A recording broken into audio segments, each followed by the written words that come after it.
where necessary. Blue Put your and red hands where I can police see 'em. lights flashed across the empty street as officers surrounded Daniel's Uber with weapons drawn. His hands trembled on the steering wheel when he heard one of them shout, "Driver, step out of the vehicle, slowly." The crying coming from the back seat grew louder, more desperate. Daniel's heart hammered so violently he felt it in his throat. He tried to speak but only managed a thin, terrified whisper.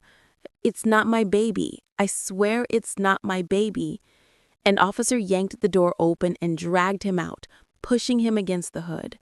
"Then whose child is screaming in your back seat at 2 in the morning?" the officer snapped. Daniel shut his eyes, breath shaking. If only they knew. If only he could explain everything that happened in the last 12 hours. This wasn't supposed to happen. He only wanted to earn enough money for his mother's medication. "Please," he choked out. Just listen to me." But no one was listening. They were too focused on the baby. If you're watching this right now, comment "Stay strong, Daniel," so the algorithm knows people support good men like him. Earlier that evening, long before the flashing lights and handcuffs, Daniel sat beside his mother's bed, adjusting her blanket as she slept. Her breathing was slow, uneven, the kind that made him nervous every few minutes. The doctor said the new medication was essential. Without it, her condition would worsen rapidly. But the pharmacy wanted payment up front, more than he had, more than he could gather even working both jobs. He brushed a strand of hair from her face and whispered, "I'll figure it out, Mom, I promise." The promise tasted heavy. He grabbed his jacket, kissed her forehead, and headed out for another night of Uber driving, the only way to make quick money. By 8:40 p.m., Daniel had already completed 5 short rides. The exhaustion was setting in, but he forced himself to accept one last request that popped onto his screen. Pick up 42 Larkwood Avenue. The address was in one of the upscale neighborhoods, usually quiet, clean, safe. Sometimes wealthy people tip big. Maybe this one would. When he pulled up, the street was dim except for a single porch light. A man stood there, hood pulled over his head, rocking slightly as if he were anxious or cold. But it wasn't cold, not at all. He held a duffel bag in one hand and a baby carrier in the other. Daniel rolled down the window halfway. "You the one who requested the Uber?" He nodded quickly and climbed into the back seat, placing the carrier down gently. He didn't buckle it, didn't check it, didn't even look at it. "Rough night?" Daniel asked lightly, trying to break the tension. No response. Instead, the man leaned forward. "Stop here, just for a minute." Daniel parked beside an alley lit only by a flickering streetlight. The man stepped out, carrying the duffel bag, but leaving the baby carrier inside the car. Daniel frowned. "Hey, don't forget." "I'll be right back," he muttered, then vanished into the alley. 2 minutes passed, then 5, then 10. Daniel tapped the steering wheel. "Sir? Hello?" he called out the window. No answer. He tried calling the number linked to the Uber account. Disconnected. Something wasn't right. No father leaves a child in a stranger's car like that. He turned the engine off, stepped out, and peeked into the alley. Empty, silent. Not even footsteps. His stomach twisted. The uneasiness he'd been pushing aside became impossible to ignore. He returned to the car and leaned over the baby carrier. "Hey, little one, are you okay?" he murmured. The baby was silent at first, bundled tightly in a soft blanket. But when Daniel shifted the blanket slightly, something fluttered out. A folded piece of paper pinned near the baby's shoulder. Daniel's pulse jumped. He carefully unfolded it. "Please take care of him. He's safer with you than with us." His breath caught. "What? What is this?" Then the baby began to cry, soft first, then louder, trembling, hungry, scared. Daniel lifted his hands to his face. No, this can't be happening." He looked around, hoping the man would sprint back around the corner, screaming that it was a mistake. No one came. His mind raced. If he called the police now, they'd suspect him first. His fingerprints are on the carrier. His Uber app showed he picked up the baby's father. The man had vanished. Daniel had no witnesses, no proof. And he couldn't afford police trouble. Not tonight. Not with his mother depending on him. "Okay," he whispered, voice shaking. Just calm down." He tried dialing emergency services 3 different times, but hung up before it connected. Fear choked him every time. Police didn't always listen to people like him. He'd seen too many stories online of misunderstandings turning into disasters. The baby cried harder. Daniel unbuckled the carrier and rocked it gently. "Shh, hey, it's okay. I'm here." The crying softened, but didn't stop. A cold breeze swept through the alley. Daniel realized the longer he stayed here, the more dangerous everything became. He made a decision, not a permanent one, but a survival one. He put the baby carrier back, turned the engine, and drove away from the alley as fast as he could without drawing attention. Halfway down the road, he whispered, "God, what did I just get myself into?" If you're still here following Daniel's choices, make sure to hit the like button so this story reaches more people who appreciate intense and emotional narratives. It really helps the channel grow. Daniel glanced in the rearview mirror again. The baby was staring up at the ceiling, tiny fists clenched, face red from crying. Daniel swallowed hard. "I'll get you somewhere safe," he murmured. But as he approached the first major intersection, he noticed headlights behind him, brighter than normal, following too closely. A black van. It wasn't there before, and it wasn't backing off. Fear tightened around Daniel's chest like a rope. This baby wasn't just abandoned. Someone was looking for him. Someone dangerous. The black van trailed behind Daniel's Uber like a shadow that refused to break. At first, he tried convincing himself it was just another driver. Coincidence. Nothing more. But every time he changed lanes, the van slipped over with him. When he slowed to check the baby in the mirror, the van slowed too. And when he turned onto a quieter road, the van followed, like it already knew where he was going. His palms grew slick on the wheel. "Come on," he whispered. "This can't be happening." In the back seat, the baby whimpered again. Tiny cries swallowed by the hum of the engine. Daniel forced himself to stay calm. He couldn't afford panic, not when the baby depended on him, not when someone might be hunting the child. He made a sudden right turn into a gas station, hoping the van would continue straight. It didn't. It turned with him, creeping into the lot and idling at the far pump, too far to see the driver clearly, yet close enough to watch. Daniel parked near the convenience store entrance and pretended to check his GPS. His reflection in the glass showed fear settled deep into his eyes. He whispered, "All right, think, man, what do I do?" The baby let out another frustrated cry, louder this time. Daniel reached back to rock the carrier gently. "Hey, shh, please, not now." A man exited the store and walked past Daniel's car. He gave the baby carrier a double take and paused for a moment, staring too long, far too long. Daniel stiffened, instinctively shielding the small body with his arm. "Cute kid," he said slowly, too slowly. "He yours?" Daniel felt the tension grip his spine. "Just watching him for someone." The man smirked. "Hope that someone comes back." Then he walked away, glancing once at the black van before disappearing around the corner. Daniel's heartbeat refused to slow. Every nerve in his body screamed that he was being watched from multiple angles. He needed help, safe help. His first thought was the hospital. Nurses, cameras, people around. Somewhere he wouldn't be cornered alone. He pulled out of the gas station with the van still following at a comfortable but intentional distance. It felt like the entire night was closing in around him. As he drove towards St. Andrew's Hospital, he whispered to the baby, "I don't know who your parents are, but something tells me they're running from something bad, or someone bad, but I'm not letting anyone hurt you." The baby quieted, almost as if understanding. A few minutes later, Daniel parked near the hospital entrance and carried the baby inside, still in the carrier. He approached the receptionist, trying to remain composed. "Hi," he said cautiously. "This child—" Daniel hesitated. "I don't know. I wasn't the one who—" Then a uniformed security guard stepped into the lobby. Suddenly, the walls felt closer.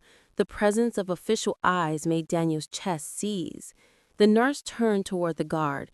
"Can you call someone from Child Services? We need to document this." Daniel panicked.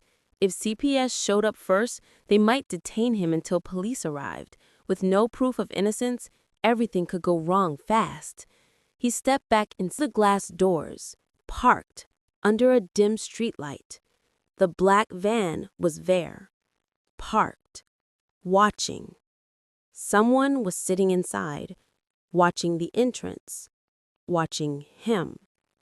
He needed to get out before anyone called police and trapped him inside with no explanation, no evidence, nothing to protect him. The nurse returned the baby to the carrier. "Sir, you should stay until authorities are—" I can't," Daniel whispered, backing away. I'm sorry."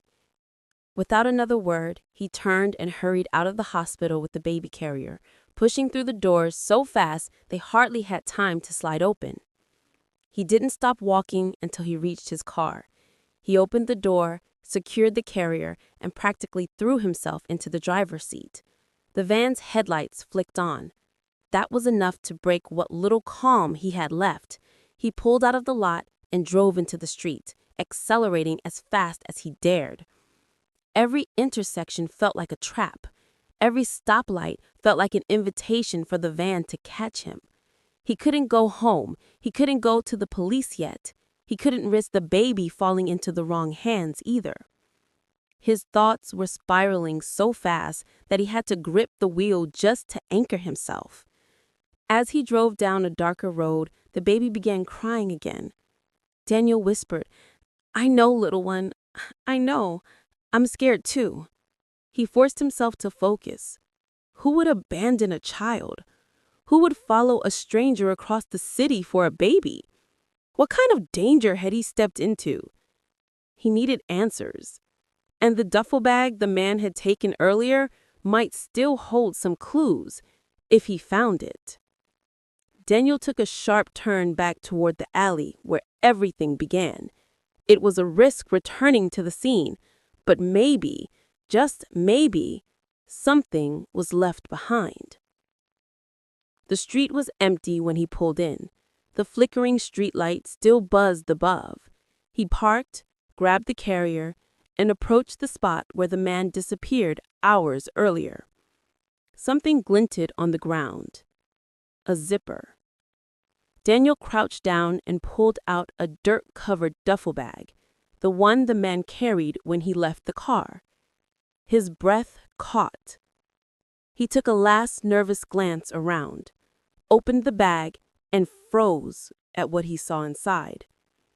There was no mistaking it. This wasn't just an abandoned baby. This was a runaway, a rescue, or a kidnapping. Before the story continues, drop a "I'm watching" in the comments so I know you're following every twist. It helps boost the video and gets this story to more viewers. Daniel's hands trembled as he dug deeper into the bag. Baby formula, a half-empty packet of wipes, a child's onesie, and wedged between them, an ID card with a woman's face and the same last name scribbled on the note pinned to the baby. Then a sound behind him froze him completely. A slow crunch of footsteps. Not from the street, from inside the alley. Someone was coming. Daniel froze where he crouched, his fingers still gripping the strap of the duffel bag. Every hair on his body stood on end. The footsteps were slow, too slow, measured like someone who already knew he had nowhere to run. He swallowed hard and stood, scanning the darkness between the alley walls. "Who's there?" he whispered, voice cracking. No answer, just a soft shuffle of feet moving closer. He instinctively stepped back toward the car, shielding the baby carrier with his body. "Listen, I don't want trouble," he said quietly. "I'm just trying to help this child." Still nothing. Then from the shadows, a silhouette appeared. Broad shoulders, hooded sweatshirt, hands deep in pockets. The man didn't speak, didn't move. He simply watched Daniel with the stillness of a hunter who finally cornered his prey. Daniel clutched the duffel bag tighter. You were at the gas station," he said, recognizing the figure, the same man who commented on the baby. "What do you want?" A pause. Then the man stepped forward, the dim streetlight finally revealing the hard lines of his jaw. "You shouldn't have come back here," he said. His voice was low, controlled, a voice that didn't ask for cooperation. It demanded it. Daniel's pulse skyrocketed. You are his? He gestured to the bag, to the baby. "Is he?" The man scoffed. "If he were mine, do you think I'd be sneaking around? Put the bag down." Daniel's grip tightened. "No." The man took another slow step. "You don't understand what you're involved in. Walk away, leave the bag." I can't do that," Daniel said. "There's a baby." "I know there's a baby," the man snapped. "That's why you need to leave it alone." Daniel felt the chill run through him. That wasn't the answer of someone trying to help. That was the answer of someone trying to erase a witness. He backed up another step. "I'm leaving," he said, "and I'm taking the child somewhere safe." The man's expression hardened. Then he slipped one hand from his pocket. A subtle movement, but Daniel saw the glint of something metal inside. That was enough to break what little calm he had left. He bolted for the car, nearly tripping as he grabbed the baby carrier and shoved it into the back seat. The man's footsteps pounded behind him. Daniel slammed his door shut, jammed the keys into the ignition, and burned rubber as he shot out the alley. He didn't look back. Couldn't. If he did, he might freeze. He might see something he wasn't ready to face. As he tore down the street, breath shaking, he whispered to the baby, "We're okay. We're okay." Even though neither of them were. The baby began crying again, louder than before. Daniel reached back one hand, gently rocking the carrier. "It's all right," he whispered. "I'm not letting anything happen to you." But his mind raced relentlessly. Who was that man? Why was he following them? And what did he mean when he said Daniel didn't understand what he was involved in? He needed answers, and the duffel bag the man had taken earlier might still hold some clues, if he found it. Daniel took a sharp turn back toward the alley where everything began. It was a risk returning to the scene, but maybe, just maybe, something was left behind. The street was empty when he pulled in. The flickering streetlight still buzzed above. He parked, grabbed the carrier, and approached the spot where the man disappeared hours earlier. Something glinted on the ground. A zipper. Daniel crouched down and pulled out a dirt-covered duffel bag, the one the man carried when he left the car. His breath caught. He took a last nervous glance around, opened the bag. He parked in an empty lot behind a closed laundromat, the hum of neon lights flickering above him. He kept the engine running for warmth and light while he unzipped the duffel bag again. Inside, beneath the formula containers, he found a second folded note, this one hidden more carefully. He unfolded it and felt his throat tighten. "If you're reading this, I'm gone. Please keep him away from his father. He's dangerous. I couldn't protect him anymore." Daniel stared at the words. His chest tightened. "What the hell is going on?" he whispered. He reached deeper and found a small memory card taped to the lining of the bag. A cheap, no-label card, but the kind that stored videos or hidden files. Next to it, a flash drive. Daniel felt the weight of the world settle onto his shoulders. This woman wasn't abandoning her child. She was running for their lives. Suddenly his phone buzzed. Unknown number. Daniel hesitated, then answered. A raspy voice whispered, "We know you have the boy." Daniel's breath hitched. Who was this? You should have called the police the moment you saw him. Now it's too late. Daniel felt ice crawl up his spine. Leave me alone. You made this hard on yourself. Bring the child to the old freight depot, now, or you won't like what happens next. Daniel's hand shook so violently he had to grip the steering wheel to steady himself. I'm not handing this baby over to anyone until I know the truth. A low chuckle answered him. Then God help you, driver. The line went dead. Daniel closed his eyes. He wanted to scream. He wanted to cry. But mostly, he wanted to protect the tiny life trembling in the back seat. Okay, he breathed out.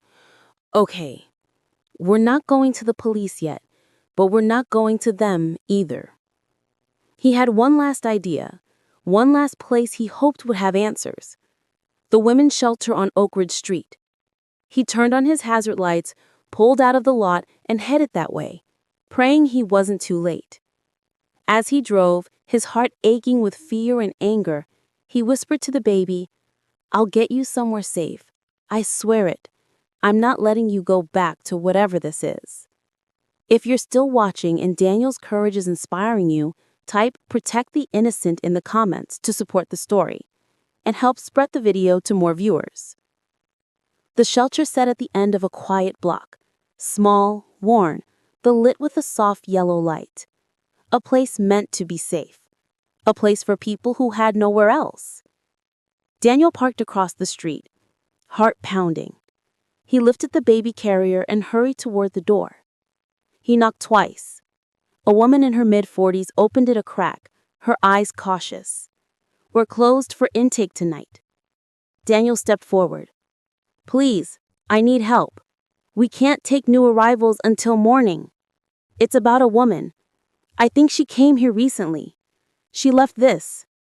He held out the note. Her eyes widened. She swung the door open. Get inside, now. Daniel stepped in and she locked the door behind him immediately. Her voice dropped to a whisper. Tell me everything. Daniel took a deep breath. And then, he told her how the night began. Daniel explained everything in a shaky voice. The nervous passenger, the alley, the van, the hospital, the mysterious man who confronted him, the threatening phone call, the duffel bag, the notes. The woman listened without blinking, her expression tightening with every word. When she finished, she exhaled slowly. My name's Marlene, and I know exactly whose baby you're holding. Daniel felt his stomach drop. The mother. She came here? Marlene nodded. She arrived here 3 nights ago, bruised, terrified, barely able to speak. She said people were following her. Dangerous people. We tried to move her into protective housing, but she panicked and left before we could complete the process. Daniel swallowed. What about the father? Why is everyone after the baby? Marlene hesitated. His father is a gang enforcer, extremely violent. She tried escaping him for years. When he found out she planned to leave the state with the child, he snapped. Daniel's pulse thudded painfully. So the woman left the baby with me to save him? Yes, she whispered. You were the first stranger she saw who didn't look threatening, who looked kind. Daniel's throat tightened. The weight of the baby carrier felt heavier than ever. Marlene took out her phone and showed him a picture of the baby's mother, the same woman from the ID card. She told us she had information on his criminal activity, evidence, enough to lock him away. If that flash drive and SD card are from her, then they're important. Daniel handed her the memory card and flash drive. Those were in the bag. Marlene nodded. You did the right thing bringing them here. But before Daniel could respond, The shelter lights flickered. Then, a loud bang echoed outside the entrance. Marlene's eyes widened. They're here. Daniel's blood turned to ice. He grabbed the carrier instinctively. We need to hide. She rushed him through a narrow hallway leading to a storage room. Stay here. Don't move. I'm calling the police. Daniel crouched beside shelves of blankets and canned food, holding the baby close as the cries grew louder, not from hunger, but fear. Daniel whispered, Shh, I've got you. I won't let you take you. Outside, muffled voices echoed, deep, angry, demanding. Open the door. Marlene shouted back, This is a protected facility. You can't do this. Another bang. Then, glass shattered. Daniel steadied himself, heart pounding so hard he felt dizzy. If they broke into the room, there would be nowhere to run, nowhere to hide. He wasn't armed. He wasn't a fighter.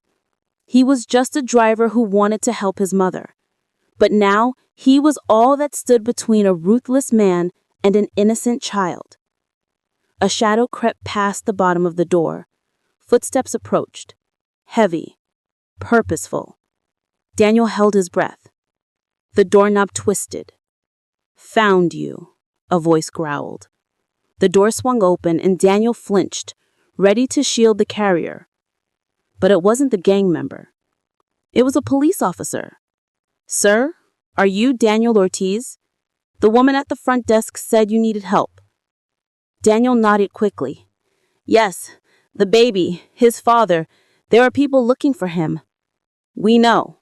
A warrant was issued for the father 2 hours ago, and multiple reports came in tonight about a black van stalking you. We've been tracking them. Another officer entered the room. Suspect is in custody. We intercepted the van as it circled the block. The child is safe now. Daniel nearly collapsed in relief. Oh my God, thank you. The baby whimpered. Daniel kissed its forehead gently. You're safe now, little one. The officers guided Daniel back to the main room where Marlene waited, shaken but unharmed. Are you okay? She asked. Daniel nodded, though his legs trembled. What happens now? One of the officers replied, Child Services will take the baby temporarily. With the evidence you turned in, the mother's case will be stronger. If she's alive, we'll find her. If she's in hiding, we'll keep her protected. The baby was carefully transferred into a secure carrier by one of the responding officers. Daniel watched, a twisting ache in his chest. He had only known the child for a few hours, but it felt like far longer.